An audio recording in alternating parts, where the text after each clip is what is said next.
Bonjour et bienvenue au podcast Performer autrement au quotidien, le podcast où on jase de la performance qui revitalise plutôt que de celle qui épuise. Aujourd'hui, on va parler « Est-ce que Noël est une source de stress pour vous? »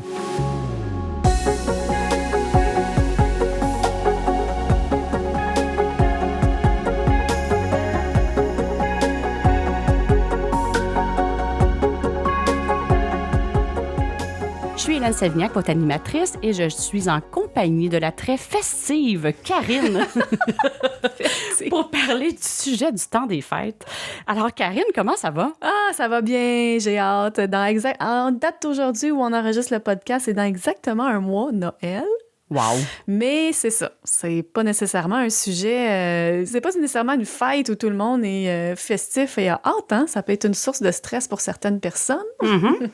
Et tout à fait.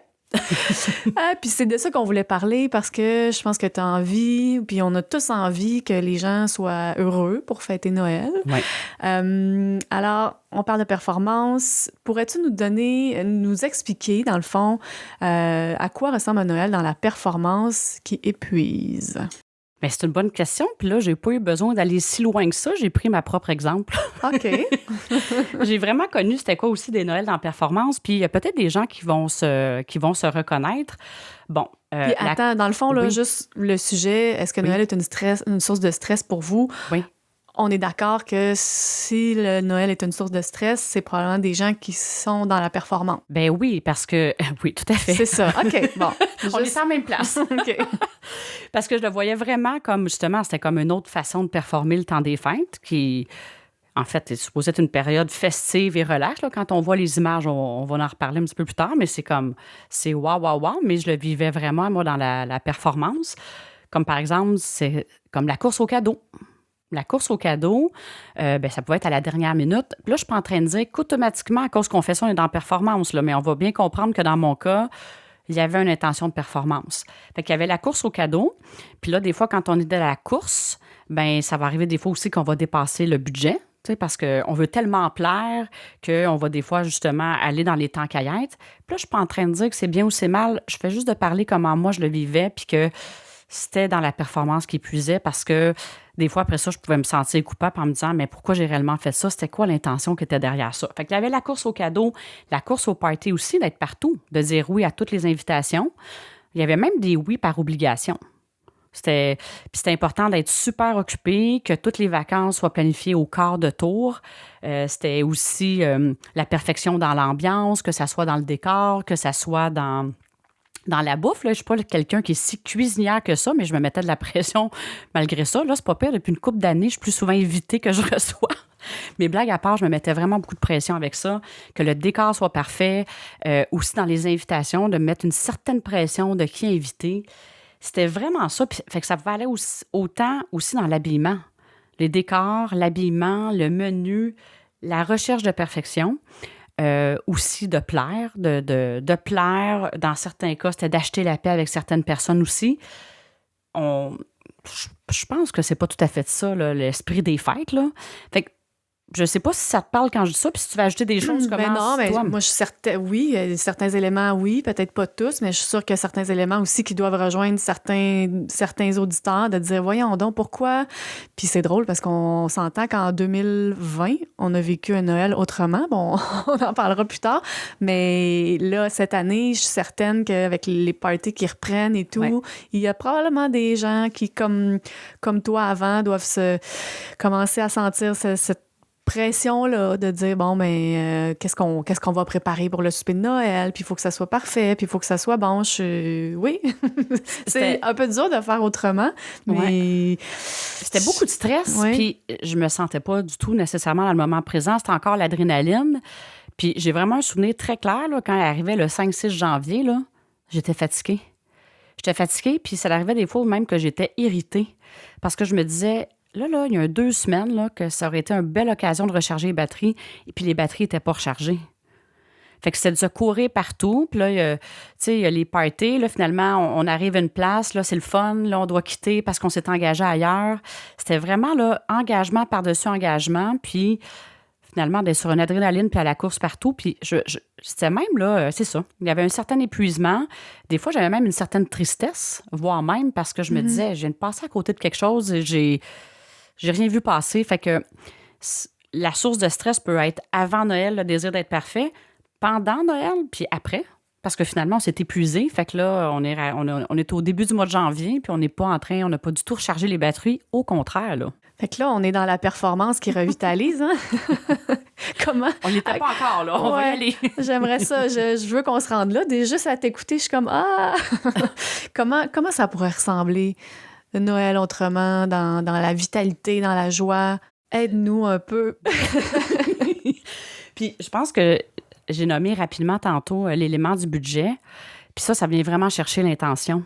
Des fois, tu sais, c'est tellement cliché là, de dire l'argent ne fait pas le bonheur. Des fois, c'est de se poser la question, c'était quoi l'intention? Des fois, pas d'honorer le budget qu'on s'est mis. C'est-tu vraiment parce qu'on a besoin d'amour, qu'on se dit la personne va-tu moins nous aimer si je donne pas le cadeau qu'elle ou elle voulait? Il y a vraiment un élément qui est important là, qui est quand même une sorte de performance, là, de vouloir plaire, de vouloir être à la hauteur par les cadeaux. C'est-tu réellement ça? Là? Moi, j'ai des souvenirs d'enfance. Là. Je me souviens de la roulotte de Barbie que j'étais bien impressionnée.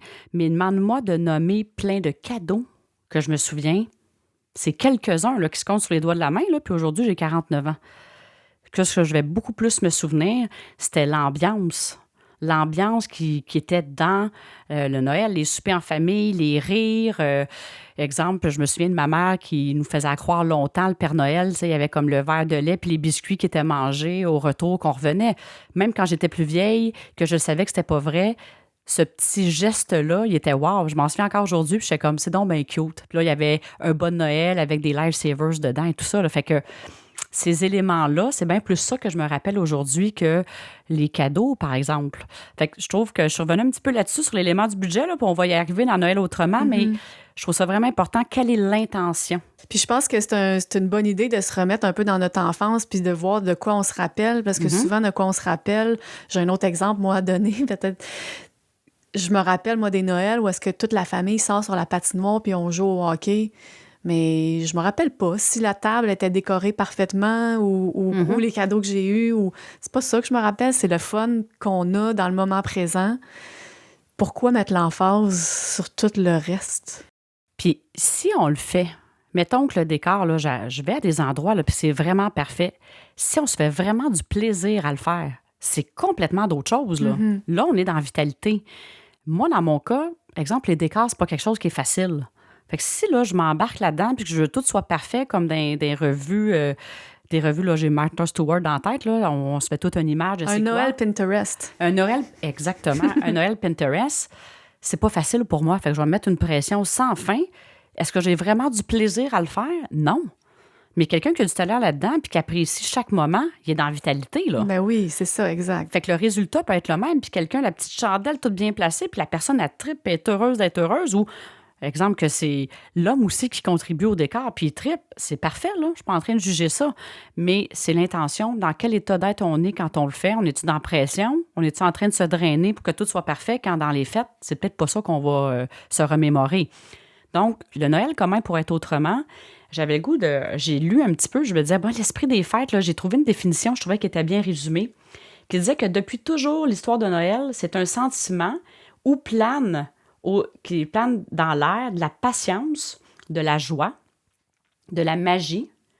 Chacun est plus à l'écoute, bienveillant et généreux. L'esprit des fêtes, et je trouvais vraiment, là, on le met dans un cadre des fêtes. Puis là, je me dis, pour les gens qui écoutent le podcast depuis plusieurs fois, je pense que c'est des mots que j'ai nommés à différentes occasions, même dans un contexte d'affaires, dans un contexte évidemment personnel, mais c'est vraiment ça. Alors, si je reprends chacun de ces éléments-là, un des éléments qui parle de ça, la patience. La patience envers soi puis la patience envers les autres. Alors, c'est là que je donne mon exemple. Si on est en train de faire les décorations de Noël puis on est en train de se pogner avec tout le monde, tu le fais pas correctement puis on est en train de se faire de la chicane puis qu'on devient patient parce que c'est pas assez vite, parce que ci, parce que ça, là, on est en train de s'éloigner de l'esprit des fêtes. La même affaire, un arbre de Noël, si le trip, c'est d'aller dans le bois, d'aller couper un arbre, là, c'est peut-être pas bon pour l'environnement. Il y a peut-être des endroits qu'on peut aller couper notre arbre. Là, je pense qu'il y a des endroits pour ça. Puis qu'on le fait dans le plaisir, c'est fantastique. Mais si aller chercher l'arbre naturel, on est en train de penser à toutes les aiguilles qui vont salir la maison, puis on n'aimera pas ça. C'est pas bien ou mal, c'est juste de dire, c'est-tu en harmonie avec moi? Fait que si les choses qu'on fait, on va reconnecter à la patience de dire, hey, je vais me mettre dans un élément où que ça ne viendra pas susciter ou faire remonter mon impatience, ça change le mood. Fait que l'élément de patience, puis on le voit dans le temps des fêtes, là, tout le monde est comme plus on est patient, on écoute, on est joyeux. Mais c'est ça aussi l'esprit des fêtes. Fait qu'un des éléments, c'est de dire, y a-tu des choses présentement que comment qu'on le fait, ça m'éloigne de la patience? On peut peut-être questionner comment qu'on le fait puis qu'est-ce qu'on fait. Tu sais, c'est-tu nécessaire de le faire de cette façon-là? Fait que ça, c'est un des éléments que j'aimais bien. La joie. On est-tu dans la joie? Qu'est-ce que je disais, mettons, on est-tu dans la joie pour aller magasiner les cadeaux? Exemple qu'on a juste un samedi matin, puis c'est la folie, on sait le samedi. Dans quel état d'esprit qu'on est avant de partir? Là, tout le commerce en ligne, il y a évidemment encore qu'on peut se déplacer dans les magasins, mais c'est la question de la joie.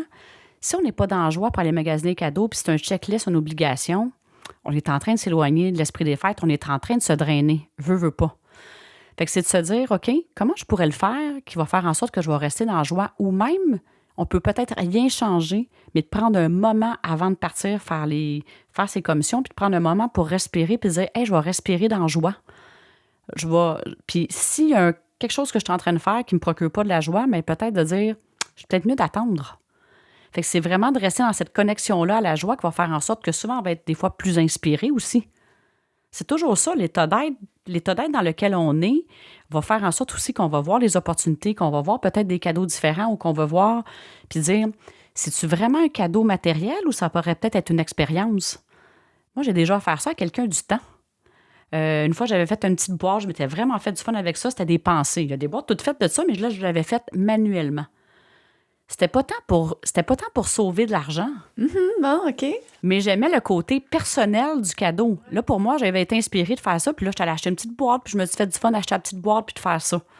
Est-ce que j'ai sauvé de l'argent sur le pot de bonheur ou ces affaires-là? Pas nécessairement. Mais le fun que j'ai eu à le faire et la personne, comment qu'elle l'a reçu, ça a été un wow. Fait que pour moi, ça reste dans l'esprit des fêtes. Fait que avant, je me disais, il faut que le cadeau soit parfait puis que tout soit bien écrit. Puis là, après, je me suis dit, c'est moi. Puis c'est écrit manuellement, puis j'ai vu la différence que ça faisait sur les personnes qui le recevaient, par exemple. Alors, on peut faire aussi toutes les mêmes activités de magasinage, de décor, d'ambiance, de ci puis de ça, mais choisir l'état d'esprit dans lequel on est pour le faire. Ça va vraiment changer la donne. Un autre élément, la magie. Moi, là, je m'étais complètement déconnectée de cette magie-là. Puis c'est ça, la beauté de Noël, là. Puis je repense à mon fils qui, à un moment donné, j'ai pris un engagement avec lui de dire « Je te compterai jamais de menterie ». Puis là, à un moment donné, vers l'âge de 7 ans, il m'a dit « Maman, il dit, est-ce que le Père Noël existe? » Puis là, je le savais qu'il n'y avait pas encore là, l'information pour... Bien, je dis « La légende du Père Noël existe. » Alors là, il n'y a pas eu le réflexe de demander c'était quoi la légende. Je dis « S'il va là, c'est parce qu'il est prêt à entendre la vraie histoire. » J'ai gagné une année en disant la légende du Père Noël. Mais c'est drôle, j'ai une amie qui m'a parlé de ça récemment, que ses enfants lui avaient demandé, puis vraiment, elle dit pour moi, il existe le Père Noël. Elle dit, tu sais, certains éléments autour, il habite peut-être pas au pôle Nord, mais pour moi, il existe. Mais elle faisait référence à la magie. Mais l'enfant, un peu comme le tien, n'a pas posé plus de questions. Il a dit, ma mère, elle y croit, fait que... Non, mais puis c'est ce côté-là de prendre un moment puis d'apprécier ça. Ce côté-là magique de Noël, c'est facile à voir avec les enfants. On peut l'avoir en tant qu'adulte aussi, mais moi, je m'étais déconnectée de ça. Puis maintenant, là, tout le mois de décembre, on écoute des films de Noël, puis on tripe là, dans cette ambiance-là. Puis là, je suis pas en train de dire que c'est juste ça, mais pour moi, c'est une façon facile de connecter. Tous les films qui jouent, là, il y en a à partir du début du mois de décembre à la télé. Là, maintenant, on a le choix des Netflix, des Amazon vidéo de ce monde là, pour avoir accès à un paquet d'opportunités. Mais ça, pour moi, cette magie-là est importante Puis ça, il n'y a pas nécessairement là, d'argent impliqué là-dedans. Là. C'est vraiment de connecter à cette magie-là. Elle n'a pas besoin de coûter cher, tu sais. La magie de Noël, ça peut être... avec les enfants, d'aller faire une marche peut-être à minuit puis regarder dans le ciel, voir si on verrait pas le traîneau du Père Noël ou, tu sais, ça coûte rien, mais c'est spécial. On sort dehors la nuit, tu sais. Puis oui, puis t'as raison. Puis je pense qu'il y a un site sur Facebook là, tu peux tracker le Père Noël, il est où en traîneau. Oui. C'est le compte à rebours, d'après moi, il est commencé, là, ou dans pas long. Il y a plein d'éléments comme ça, mais de se donner là, des petits moments pour connecter à cette magie-là. Alors ça, tu sais, juste en parler, il me semble, ça l'amène de la vitalité, là, ça nous amène ailleurs. Ouais. Puis même si des fois, au début, là, on se le sent pas. Mettons, là, quelqu'un qui nous écoute, qui disait, moi, là, ça fait des années que j'ai pas écouté des films de Noël, ou c'est pas grave, il faut partir de quelque part. Oui, puis tu sais, je comprends que la magie peut être plus facile peut-être pour ceux qui ont des enfants ou des petits-enfants, mais justement, pour ceux qui en ont pas, juste d'écouter des films de Noël, de se faire un petit chocolat chaud, petit feu de foyer, d'allumer le sapin, même si on n'est pas encore Noël, ça aide à cette magie-là. Puis ça peut aller se promener dans des rues, là. Il y a des gens là, il y a des gens là, qui ont des espèces de décors, là, qui se font du fun à faire des décors. Des fois, là, ça peut être juste d'aller se promener dans des rues, d'aller voir dans certains quartiers, d'aller se mettre dans l'ambiance. C'est comme, ça peut être un mardi soir à 7h30, là. Pas rapport, on s'en va dans une rue puis on va voir les décorations de Noël. Ça peut être vraiment cool. Ça peut être aller marcher dans des villages. Tu sais, aujourd'hui, les villages, les villes, ils mettent beaucoup de... On a la chance autour ici, là, on est au Québec, puis là, je sais que c'est un petit peu partout aussi à travers le monde, d'avoir cette opportunité-là, puis des fois, juste aller se promener, d'aller prendre une marche, ça peut nous mettre dans cette magie-là. Un autre élément, la bienveillance. La bienveillance pour soi, puis la bienveillance pour les autres. Et ça, j'ai le goût de parler des invitations. Il y a des fois, là, si, exemple, pour X raison, on est épuisé, d'être bienveillant pour soi, c'est de dire, je n'accepterai pas toutes les invitations parce que je dois recharger mes batteries en premier avant d'être capable d'en donner aux autres. D'être bienveillant pour soi, des fois, c'est de prendre le temps de s'arrêter. Puis oui, ça peut nous faire vivre des inconforts des fois, de dire non à des invitations, mais ça va partir de là. Puis souvent, quand on ne s'occupe pas de soi, bien, c'est là qu'on peut devenir plus impatient, plus irritable. Et c'est là qu'on s'éloigne de l'ambiance aussi. Mais si on disait, hey, j'ai besoin de ce temps-là pour me reposer, je vais être bien plus en forme, je vais être bien plus disposée, c'est là que ça amène une autre dynamique pour les gens qui sont près de nous. Fait que cette bienveillance-là, je pense qu'à part de soi, pour être capable plus facilement d'en donner aux autres, parce que si on ne l'est pas pour soi, bien, on est en train de se sacrifier. Ça veut dire qu'on est en train de gruger dans nos réserves quand on décide de dire oui à tout pour faire plaisir aux autres. Bien, c'est une question de temps avant que ça nous rattrape, puis qu'on tombe épuisé. Donc, c'est de se poser la question pour l'achat des cadeaux, pour les invitations qu'on accepte, pour la pression qu'on se met. Est-ce qu'on est bienveillant pour soi? On est dans le sacrifice présentement. C'est peut-être se poser cette question-là. Et un autre élément, la générosité. La générosité, des fois, c'est pas toujours par l'argent. Comme je le disais, ça peut être par le temps. Puis d'être généreux pour les autres, des fois, ça peut être une écoute. À l'approche des fêtes, c'est de la générosité de prendre un moment pour écouter une autre personne. Fait que ça fait partie de l'esprit des fêtes. Puis on a plus tendance à le faire naturellement dans le temps des fêtes parce qu'on a du temps. Mais je veux dire, c'est pas obligé d'être juste dans le temps des fêtes, là. Ça peut être plus grand que ça dans l'année. Et évidemment, bien, il y a l'élément de l'écoute. Fait que moi, je relie ça un petit peu, la générosité. Ça peut être dans le temps. Évidemment, ça peut être dans l'argent. Il y a plein d'opportunités de redonner. Puis, je suis certaine qu'il y a plusieurs personnes qui nous écoutent. Qu'est-ce que ça nous fait quand on donne? Comment qu'on se sent quand on donne? Et ça, c'est un élément qui nous amène de la vitalité. Puis c'est pas obligé d'être immense, là. Ça peut être quelques conserves, ça peut être quelques éléments. C'est juste comment qu'on se sent quand on donne. Où ça nous amène quand on se sent bien, bien, ça nous amène dans un bon mood au bout de la ligne. Et évidemment, bien, l'écoute de soi, l'écoute des autres, cette écoute-là, on en a parlé dans un épisode précédent, à quel point ça faisait une différence, une écoute attentive pour les autres. Bien, c'est bon dans la période des fêtes, mais tout ce que je suis en train de partager là, c'est vraiment facile de faire le lien dans une entreprise, de faire le lien avec les gens près de nous, puis pas juste dans le temps des fêtes, là. Là, on l'a amené dans le temps des fêtes, là, mais c'est plus fort que moi de dire les éléments que je parle là, on en parle spécifiquement à cette période-là pour dire, écoute, on s'est-tu complètement déconnecté de ça, puis on est en train d'être dans le stress, on est en train de s'épuiser, mais pourquoi ça serait pas ça à l'année, là? À quelque part, là. Bien, je pense qu'on en parle aussi par rapport au temps des fêtes puis à Noël parce que c'est facile d'embarquer dans la structure, la boucle commerciale puis tu sais, veut pas, on se déconnecte souvent de tout ça parce qu'on veut plaire, justement. Ouais. Fait que j'aime bien ton Noël autrement. D'un autre côté, je sens que si tu avais peut-être des trucs à nous partager parce que on peut facilement retomber dans cette frénésie-là. Est-ce que tu en aurais des trucs? Moi, j'ai des petites Concrets, questions, ouais. des petits trucs concrets, là, puis je vais y aller vraiment short and sweet. Prochaines activités que vous faites pour le temps des fêtes, posez-vous les questions suivantes. Est-ce que je suis dans la pression ou c'est léger? Première question. Est-ce que je suis dans l'obligation ou je suis dans le bonheur? Dans l'acceptation, par exemple, d'une invitation. Est-ce que je me sens dans une prison ou je me sens en liberté? L'autre affaire, d'écouter son corps. Notre corps, il nous parle. Mm-hmm. Moi, j'ai été longtemps déconnectée de comment je me sentais, là, mais quand il y a quelque chose, justement, que c'est lourd, qu'on se sent dans l'obligation, qu'on se sent emprisonné, notre corps, il va nous parler. On va être contracté, on va avoir les épaules lourdes, on va avoir la gorge serrée, une boule dans l'estomac, les sourcils froncés. On va le sentir, cette pression-là. Fait que le corps est un excellent baromètre. Puis juste de se poser ces questions-là. Des petites questions courtes. Puis si on n'a pas la réponse tout de suite, c'est pas grave, mais si on sait que c'est lourd, peut-être prendre un petit moment, se déposer puis dire je fais quoi avec ça pour rendre ça plus léger. Et ça...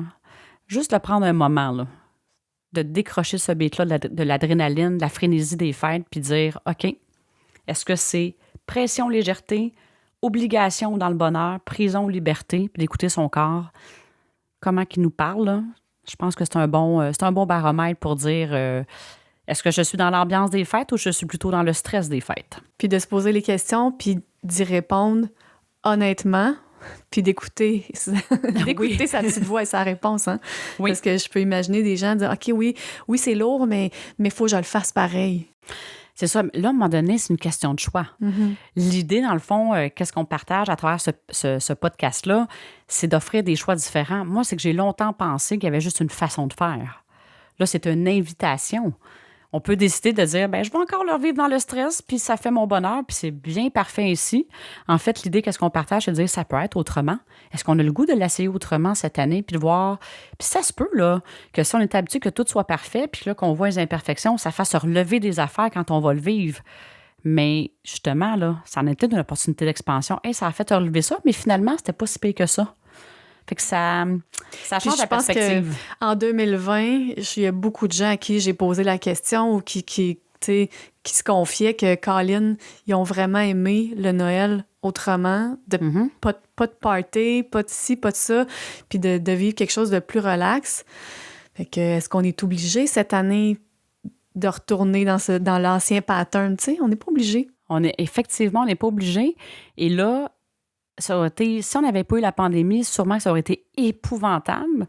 Puis finalement, l'avoir vécu, il y a beaucoup de gens qui ont dit, il y a des côtés bénéfiques à ça. Je pense qu'effectivement, ça ouvre une porte pour dire, est-ce qu'on réaligne certaines choses pour ne pas retomber dans quelque chose qui ne nous rendait pas heureux, là? Ouais. En fait, c'est ça l'idée, là, c'est de dire, moi, je sais que si plus je suis dans un état d'être de plénitude, plus cette plénitude-là, je l'amène dans tout ce que je fais, au niveau professionnel et personnel, et ça donne un rayonnement qui est vraiment différent. Puis...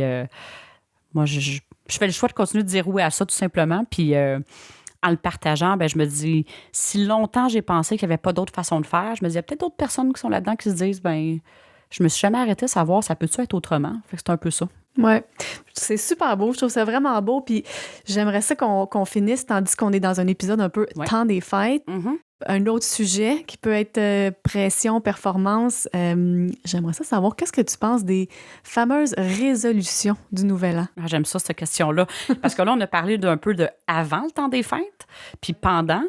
Mais souvent, qu'est-ce qui vient avec le temps des fêtes? C'est les fameuses résolutions. Moi, les résolutions, là, j'ai longtemps, là, je me faisais, puis j'aimais ça, faire ça. Là. C'était dans le temps des fêtes, je prenais à un moment donné, puis là, il y avait des résolutions sur tout. Là, moi, il y avait la vie personnelle, ça allait de le nombre de verres d'eau que je voulais boire par jour, au nombre d'infolettes que je voulais publier dans une année, au remboursement de dettes. Tu sais, tous les secteurs des performances sportives, j'avais vraiment des objectifs, parce que les résolutions, on est pas mal dans les objectifs, là, des objectifs dans tout. Je me faisais bien du fun à faire ça. Puis c'est comme si je me sentais bien. C'est vrai qu'il y avait un côté de moi qui se sentait bien à faire ça, mais pour finalement réaliser que pas longtemps, en début janvier, je commençais à avoir pas mal de pression, puis de voir que quand je retombais dans mon quotidien, tu sais, c'était comme un idéal, là. Puis quand je retombais dans mon quotidien, je voyais bien que c'était pas réaliste du tout. Fait que là, je commençais à vivre la pression puis un sentiment d'échec. Fait que là, qu'est-ce que tu fais? Tu mets ça de côté ou soit tu te mets à juste porter son attention sur qu'est-ce que tu n'as pas réalisé. Fait que moi, les résolutions, là, ça a vraiment pris le bord. Puis là... Carrément, hein, c'est terminé. C'est terminé. Puis là, quelqu'un pourrait dire, ben coudonc, elle ne sait pas où ça s'en va. C'est pas tout à fait ça. C'est vraiment... Mettons, les résolutions, ça va plus être vers des inspirations. Et des fois, je vais me dire, qu'est-ce que j'aimerais pour l'année qui s'en vient? Pas qu'est-ce qu'il faudrait. Parce que résolution, ça rime souvent avec il faut, je dois que, si je rencontre pas ça, je serai pas à la hauteur. C'est souvent ça, des résolutions. Puis d'ailleurs, là, c'est classique. Là, on voit les abonnements au gym au mois de janvier. Puis je pense que rendu au mois de mars, la plupart des gens sont plus là parce que des fois, on se met beaucoup trop de pression avec qu'est-ce qu'on devrait réaliser. Fait que moi, ça l'a vraiment pris le bord depuis quelques années. Puis maintenant, je le fais plus en cours d'année. Je le fais pas nécessairement juste dans le temps des fêtes, mais c'est vraiment des fois dire qu'est-ce que j'aimerais. Mais c'est vrai que je prends un moment pour dire l'année qui vient parce que c'est le fun de compléter une année puis de dire qu'est-ce que j'aimerais pour l'année qui vient. Puis en même temps, je me laisse ouverte aux opportunités. Fait que oui, qu'est-ce que j'aimerais dans la vie professionnelle, dans Synaction Expansion? Qu'est-ce que j'aimerais, il y a des fois des projets qui sont en cours. Qu'est-ce que j'aimerais qu'il arrive, mettons, pour le podcast? Qu'est-ce que j'aimerais faire? J'aimerais découvrir telle nouvelle activité. C'est plus qu'est-ce que j'aimerais. Mais en restant ouverte en disant, ça pourra peut-être être d'autres choses. Puis je réalise souvent que à partir du moment où je dis j'aimerais ça, puis souvent, quand je fais mes exercices de respiration, là, je vais appeler ça les exercices de respiration tous les jours, bien, des fois, je prends un j'aimerais, puis je dis, OK, comment je peux l'amener plus loin? Puis souvent, il va y avoir des inspirations qui vont arriver. Puis là, je vois que petit à petit, bien, il y a des projets qui sont, le cycle de création est plus court que d'autres. Puis il y a d'autres projets que c'est comme, on avance un pas là-dessus. Fait que c'est vraiment, là, la libération de la pression. C'est ça, en fait. Donc, si quelqu'un a écrit des résolutions, mais qu'il le voit vraiment comme une ligne directrice, puis ne se met pas de pression avec ça, c'est magnifique. Mais moi, dans mon cas, quand je mettais des résolutions, ça venait avec la pression, puis ça venait aussi avec l'année d'après, je regardais, puis je mettais mon attention sur qu'est-ce que je n'avais pas rencontré. Tu sais, je regardais qu'est-ce qui était là, j'étais contente, mais je mettais beaucoup d'attention. Ah ouais, ça, je ne l'ai pas encore rencontré. Puis il y a des fois, à force de se mettre des résolutions, c'est comme un peu se mettre des œillères. On se ferme des opportunités finalement parce qu'on met juste le focus sur quelque chose. Puis des fois, c'est peut-être à côté, là, qui était l'opportunité. Fait que moi, ça a vraiment... mais j'écris. J'aime ça écrire. J'aimerais ça, mais... Bien, peut-être que le sujet en haut de la liste là, des résolutions, au lieu de s'appeler résolution, pourrait s'appeler souhait, les souhaits du nouvel an, au lieu des résolutions du nouvel an. Inspiration, exactement. Ouais. Souhait, inspiration, c'est comme... C'est tellement plus léger en même temps, là. Oui. Fait que c'est un peu ça. Je pense que pour... ça peut être une année autrement de dire... Je laisse faire ça, ma résolution. Je laisse faire ça, la pression. J'y vais vraiment. Qu'est-ce qui est là? Puis souvent, là, peut-être l'élément que je peux rajouter, c'est d'écrire qu'est-ce qu'on aimerait sans forcer. Sans rien forcer. Là. Si on a besoin d'une heure pour que ça sorte, moi, là, ça se fait là, dans une heure. Là, exemple, un matin, là, je me lève, je prends mon café, puis c'est là. Je ne sais pas quel matin que ça va être, mais je sais que ça va arriver. Je dis, j'aimerais ça. Puis je pars avec ça, puis on voit comment ça évolue en cours d'année. Alors, pour ceux que ça parle, on était allé un petit peu plus loin. C'est un petit peu le podcast sur les objectifs. Je pense qu'on a fait un podcast sur les objectifs. Puis je me demande, je n'ai pas fait un petit clin d'œil aux résolutions, mais on est allé plus en profondeur sur qu'est-ce qui venait avec les objectifs puis comment se libérer un peu des objectifs. Alors, ça pourrait peut-être être un clin d'œil de réécouter cet épisode-là du podcast, là.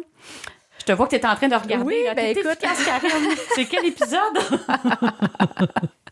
Attends. S'il y en a qui veulent... Le sujet, c'était vraiment, en fait, les objectifs vers les lignes directrices, plutôt. Ouais. J'aimerais beaucoup être capable de vous dire C'est les premiers épisodes, il me semble. Oui, écoute, je le cherche. Mais ce que j'aimais, ton dernier point, en fait, parce que moi, je me suis jamais vraiment fait de résolution, je te dirais. Puis je me rends compte, c'est ça. Ça m'est déjà arrivé de m'asseoir puis d'essayer de réfléchir. Ça pourrait être quoi ma résolution? Mais tu sais... On est en train de forcer, là. On de forcer la chose, c'est comme... j'en ai juste pas de résolution, c'est tout. Mais ça se peut qu'il n'ait pas. Exact. Ça peut être bien correct aussi, là. Effectivement. Puis des fois, là, les souhaits, ça peut être en cours d'année. C'est pas là dans le temps des fêtes. C'est pas là, puis c'est pas plus grave, là. En fait, c'est tout l'élément de pression. Mon invitation, là, c'est vous libérer de la pression des résolutions. C'est vraiment ça. Donc, puis Fait que si on fait un petit sommaire de qu'est-ce qu'on a adressé, bien, la patience pour soi et pour les autres, la bienveillance pour soi et pour les autres. Fait que c'est ça, si on se met de la pression, on n'est pas dans la bienveillance, c'est sûr.